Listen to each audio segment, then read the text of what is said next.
Merry Christmas, R.Shea Brewing Universe. I hope the holidays are seeing you well. Head brewer Carl, Canal Place. Back to, I know it's been a minute since we've done one of these videos. Well, today we are excited to present to you guys our Vienna Lager, which is a continuation of our lager series that we've been doing that kind of really started with the Helles that we did in the summer. And the Vienna that we have here for you that we're releasing this weekend, we see as sort of a nice, perfect continuation from the really pale, light drinking Helles into a more wintry, more seasonal style lager that is still a very nice, easy drinking lager. It's a more malt forward lager than the Helles is, while still being pretty dry and easy to drink. Unlike a lot of amber lagers, it's not going to be super rich and bready.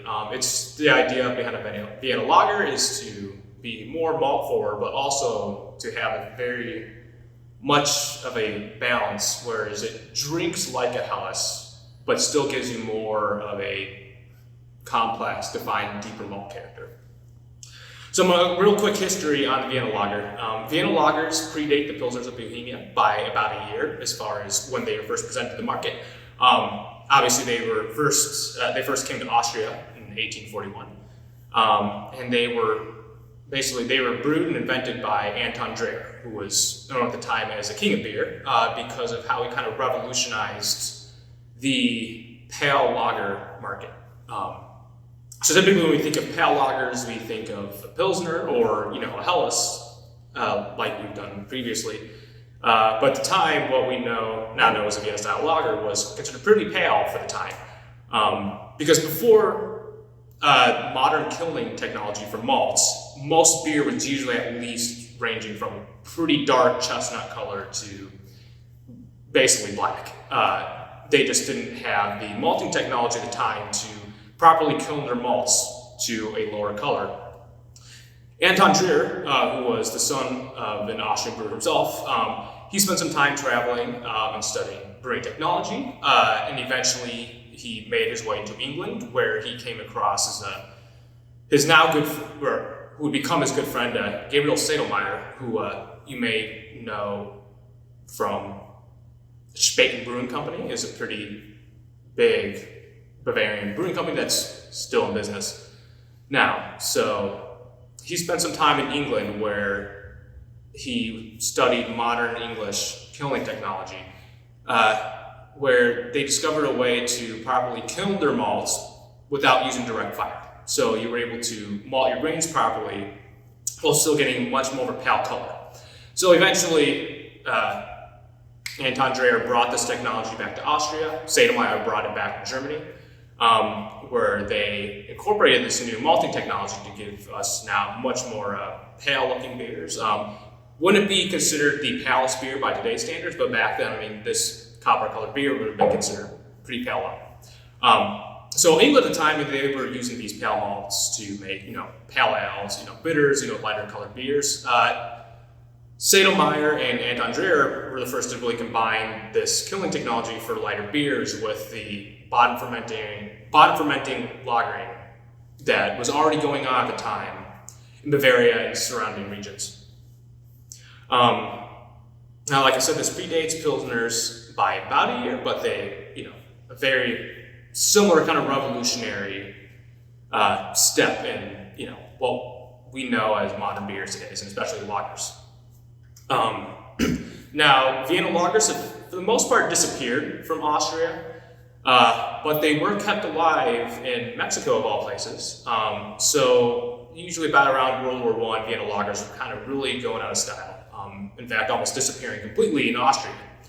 However, some decades before, Santiago Graf, who was an Austrian brewer himself, brought the Austrian brewing tradition to Mexico, where the Vienna-style lager has really been kept alive under maybe not necessarily the name branding of Vienna-style lager, but perhaps the best-known name brand we have today that you might recognize is Modelo Negro. It doesn't brand itself as Vienna lager, but that kind of amber lager style was kept alive in Mexico, and it traced its roots back to Austrian brewing. The Austrian brewing immigrants, made their way to Mexico, kept the Austrian Vienna style lager tradition alive while the style itself died out essentially in its homeland of Austria.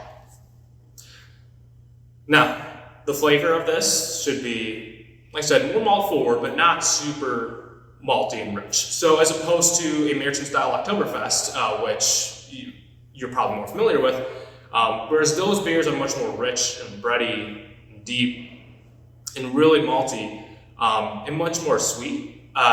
Vienna Lager uses a lot of the same malts, and you could say it's probably in the same family as far as the malt character goes. But the end philosophy is a little bit different. It's not meant to be something super rich. It's not supposed to be super festive. This is an everyday beer. Ours sits right at about 4.8%, so super drinkable and sessionable. The IBUs are a bit stronger than you would get in a Helles or a typical Oktoberfest.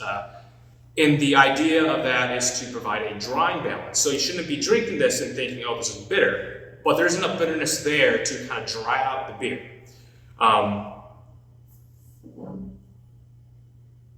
So I mean, on the nose, I mean, you should be getting, kind of lightly toasted bread, just a hint of caramel, some almond, just a slight nutty character to it, and almost a kind of character of like honey spread over toast.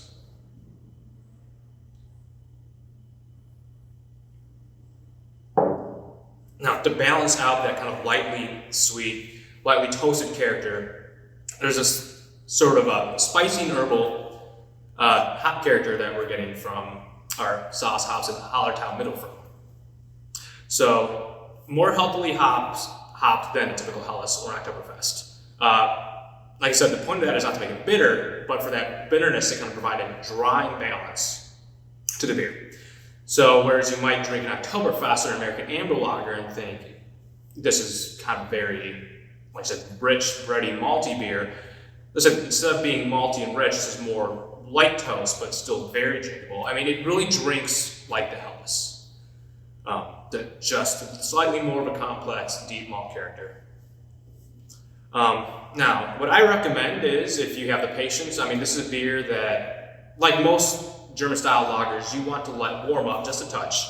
I know in American lager drinking, one of the biggest mistakes I see people making is they want to serve and drink their lagers as cold as possible, which I believe is a mistake. Now, if you prefer to drink your lagers that way, that's perfectly fine. But I think you're going to be missing out on some of the deeper, more complex malt and hop notes.